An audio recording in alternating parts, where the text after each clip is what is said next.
wallahi Allah abba ko aljani ka bari ya wuce alƙur'an kayi ta abincinka dan na rantsi da girman ubangiji sai na dinga bal da kai akan unguwar nan ko kuma in buga ma wannan dutsen dan ba maganar wasa a aikin mu abba ba wasa muka zo ba ka gane ai ko yawwa God have mercy upon us.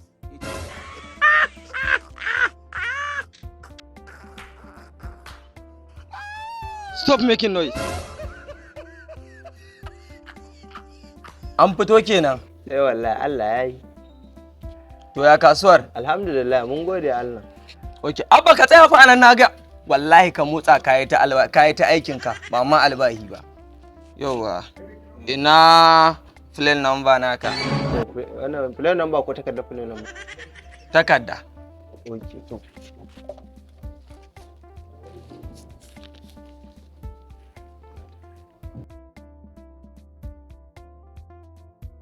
Okay, ina koriya.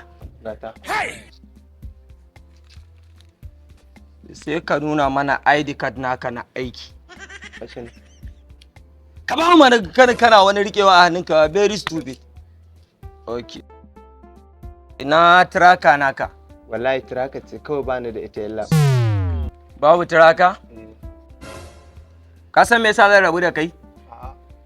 Zan rabu da kai ne ba don komai ba saboda already mu aikinmu ba irin na wa'ancan ba ne, mu muna aiki ne bisa tsakani da Allah. Ka gane ai? Don Allah tirakan nan ka ta wuce gobe. Ka je ka ci albarkacin Muhammadu Rasulullahi. Yawwa ka wuce ba wani abu. Yallaɓai. Yallaɓai amma ba ka burge ni. Allah sarki. Dama a zamanin yanzu ana samun mutane irin ku? To ai in gaya miki wasu su suke ɓata wasu. Ai kowane aiki akwai na gari akwai na banza. Yallaɓai ga wannan 5,000 ɗin sai ku raba da. Karki da hajiya ki bar shi kawai ai ba wani abu bane mun yi ne saboda Allah mu aikin mu tsakani da Allah miki.